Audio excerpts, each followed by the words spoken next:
The road into Carterland wasn't much of a road at all. It was just two rutted tracks cutting through dry grass and low sage, baked hard under a Wyoming sky that never seemed to soften.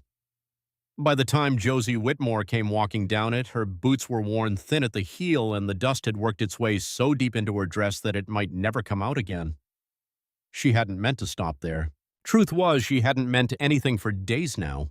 Not since the last town shut its doors in her face, and not since the last woman looked her over and decided without asking that she wasn't the kind worth helping. Josie had learned not to argue with those looks. People saw what they wanted, and what they saw in her wasn't a woman worth trusting. Still, when she spotted the ranch house sitting low against the horizon, weathered boards, a sagging porch, and a fence leaning like it had given up the fight, she slowed. There was smoke coming from the chimney, but it wasn't a steady stream. It stuttered like someone trying and failing to keep a fire lit. Josie hesitated at the gate, one hand gripping the handle of her small carpet bag. The wood creaked when she pushed it open, loud enough to announce her presence, whether she meant to or not. She was halfway across the yard when she heard it. A baby crying. It wasn't a fussy cry, the kind that comes and goes. This was sharp and desperate, the kind of cry that scrapes against your nerves and stays there. Josie stopped dead for a moment, just one. She told herself to keep walking. It wasn't her business. Nothing was anymore. But the crying didn't stop. It rose louder, breaking unevenly as if the child had been at it far too long. Josie exhaled slowly, then turned toward the house. The door stood half open. She knocked anyway, out of habit more than hope. When no answer came and the crying continued to carry straight through the doorway, she stepped inside. The first thing she noticed was the smell, burnt, thick, and bitter, as if supper had been left too long on the stove. The second was the man.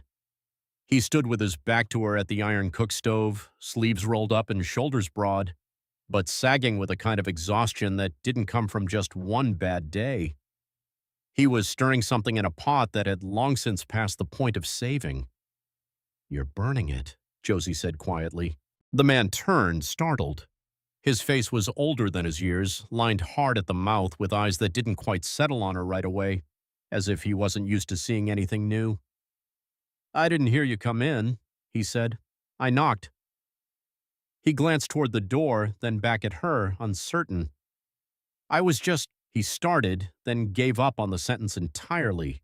The crying cut through the room again. Josie's eyes shifted past him toward the far side of the room. That's where she saw the baby. A little thing, maybe 10 months old, red-faced and twisting in a makeshift cradle. Her fists were clenched, and she was crying like the world had done her wrong. Beside the hearth, a girl sat cross-legged on the floor, dragging a stick through the ashes as if it meant something. She didn't look up. Josie took a step forward without asking. "Can I?" The man didn't answer fast enough, but she was already there. The baby's cries hitched when Josie leaned over as if the child had caught something different in the air. Then, slow and uncertain, one tiny hand lifted, reaching, not toward the man, but toward her. Josie froze. Something in her chest tightened so suddenly it almost hurt. She hadn't held a child in a long time. She hadn't been asked to.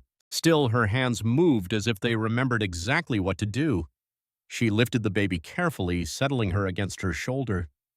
The crying broke once, twice, then softened. It wasn't gone, but it was quieter, as if the storm had lost its edge. Behind her, the man let out a breath he didn't know he'd been holding. The girl by the hearth looked up now, really looked. Josie felt the weight of that stare, sharp and measuring. "You ain't from here," the girl said. "No," Josie answered softly. The man stepped closer, his eyes moving between Josie and the teddy who was now resting against her as if she belonged there. "What is it you want?" he asked. Josie hesitated. She had meant to ask for water, just water, but she looked down at the child in her arms, then at the blackened pot on the stove, and finally at the girl who hadn't smiled once. Something in her shifted. "If you've got flour," she said, "I can make supper." The man blinked. Josie met his gaze, her voice steady now. "Won't cost you nothing but what's already been ruined," she added, nodding toward the stove. And if it ain't better than that, I'll be gone before sunrise." For a long moment, he said nothing. Then slowly he stepped aside. "Name's James Carter," he said. Josie gave a small nod. "Josie Whitmore." The baby stirred against her shoulder, quieter now. For the first time in longer than she could remember, Josie didn't feel like she was just passing through. She felt like she had stopped.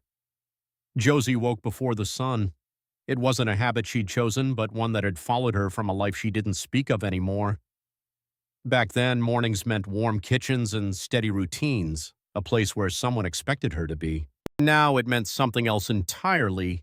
It meant proving she had a right to still be there. The Carter house was quiet. When she stepped into the kitchen, the floor felt cool beneath her worn boots. The fire had died sometime in the night, leaving the room with that hollow kind of stillness that settles in places where no one has the strength left to tend things properly. Josie set about fixing that first. She cleared the ashes, stacked fresh kindling, and coaxed the flame back to life with patient hands. By the time the first pale light slipped through the window, a pot of coffee was beginning to breathe, low and steady, and a small round of dough rested beneath a cloth, waiting its turn. She worked without noise or fuss. It wasn't that she was trying to impress anyone. It was more like she was reclaiming something she hadn't allowed herself to remember in a long time: how to belong. A floorboard creaked behind her. James stood in the doorway, shirt half-buttoned, his hair still rough with sleep. He didn't say anything at first, just watched. "You don't have to do all that," he said finally, though there wasn't much conviction in his voice. Josie didn't turn. "I know," she replied. Something in that answer settled differently than he expected. He stepped closer, drawn more by the smell than anything else, real coffee, not the weak, bitter scrap he'd been forcing down for the past few months. "You've been cooking long?" he asked. "Long enough to know when a man's been feeding his family wrong," she said. "Not unkindly, just wrong." That earned the smallest hint of a smile from him. Behind them, a soft whimper stirred. Josie moved before he did. She found the baby awake, her fists working at the blanket, her face already scrunching toward another cry. Josie slipped her hands beneath the child, lifting her close and murmuring something low and steady. Not quite a song, not quite words. The crying didn't vanish, but it eased. James leaned against the doorframe, watching them closely. "She's been like that most nights," he said. Josie glanced at him. "What have you been feeding her?" He hesitated. "Milk, bread, whatever I could." "That's too heavy," she said gently, "for her size." She didn't say it as an accusation, just a fact. "I'll fix it," she added. Something about her quiet certainty made him believe her before he had any reason to. Lucy came into the kitchen later, dragging her feet as if she had somewhere better to be but nowhere to go. She stopped when she saw the table: fresh bread, eggs, coffee, and even a bit of something sweet that Josie had managed to scrape together from what little she'd found. Lucy's eyes flicked to Josie, then away. "I ain't hungry," she muttered. Josie didn't argue or coax, she just set a plate down anyway. Lucy hovered a moment longer, then sat. She took one bite, then another. By the third, she'd stopped pretending. James noticed, and so did Josie, but neither of them said a word. The morning stretched into work, washing, mending, and sweeping years of neglect out of corners no one had looked at in months. James found himself stepping around her more than speaking to her, watching more than asking. It unsettled him, not in a bad way, but in the way a man gets unsettled when something broken starts to look fixable. By afternoon, the house didn't feel the same. It wasn't new, and it wasn't whole, but it was trying. At one point, Lucy stood in the doorway watching Josie hang washed cloth out to dry. "You ain't going to stay," she said flatly. Josie paused, cloth in hand. "I didn't say I would." Lucy studied her for a long second. "People don't stay," she said. It wasn't a complaint, it was a rule. Josie nodded once, then went back to her work. "I'm still here today," she said. Lucy didn't answer, but she didn't walk away either. The sound of hooves came just past noon, not hurried but steady. It was the kind of riding that meant a man knew exactly where he was going and expected to be welcomed. James stepped out onto the porch, wiping his hands on a rag. Josie followed a few steps behind, the baby resting quietly against her shoulder. Lucy lingered near the doorway, watching everything. The rider came into full view as he crossed the yard. He was tall and broad-shouldered, his hat pulled low, though not low enough to hide the way his eyes scanned the place before settling on James. "Well," the man said as he swung down from the saddle, dust kicking up around his boots. "You're still standing? That's something." James gave a short nod. "Didn't expect you this far out, Ethan." Ethan Carter, the older brother. He stepped forward, clasping James's hand in a grip that was firm but not warm, the kind men use when they share blood but not much else. "Had business north," Ethan said. "Figured I'd check whether you'd run this place into the ground yet." "Working on it," James replied with a ghost of a smile. Ethan's gaze shifted then, casual at first until it wasn't. It landed on Josie and stayed there. Nothing moved. Josie felt it before she understood it. That weight of recognition. The way a past you buried deep suddenly rises as if it never left. Her breath caught.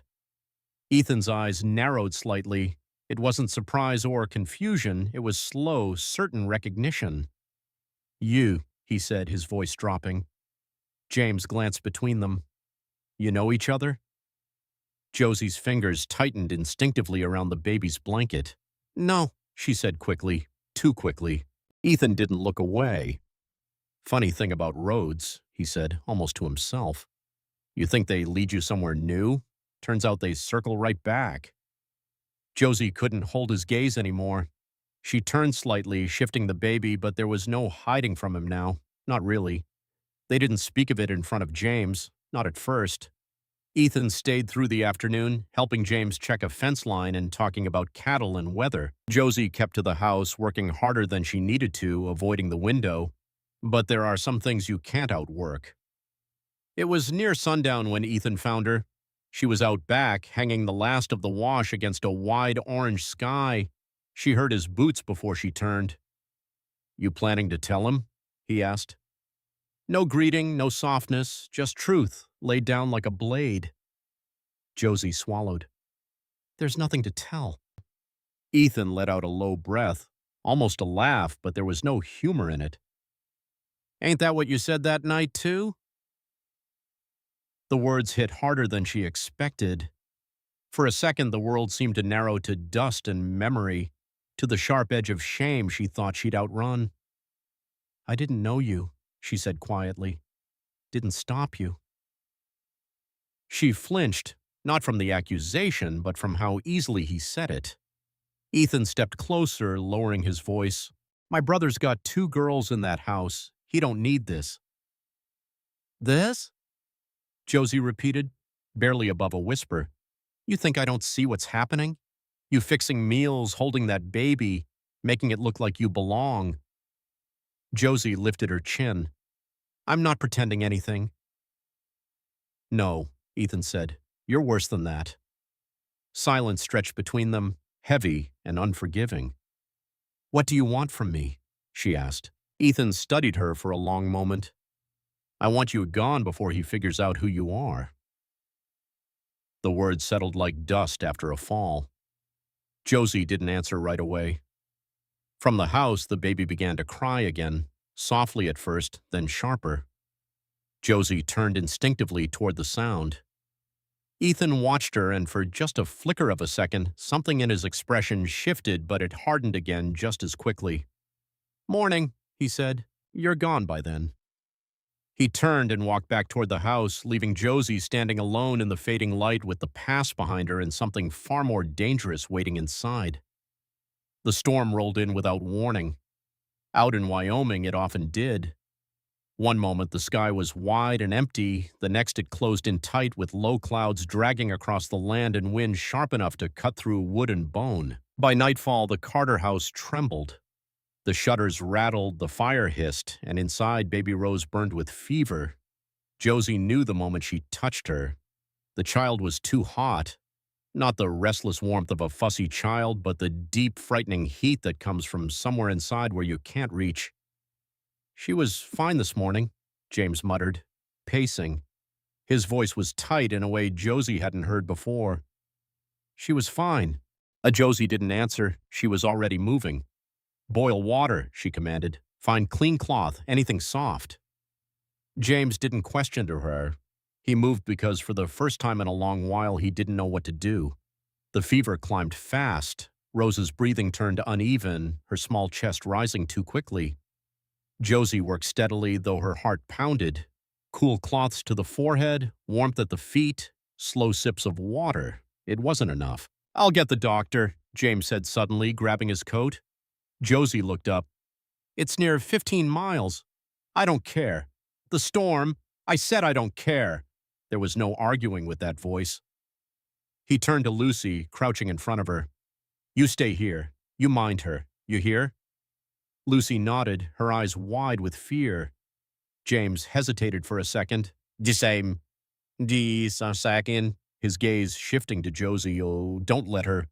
He didn't finish the sentence. He didn't need to. Josie gave a single nod. "I won't." The door slammed behind him and she was alone.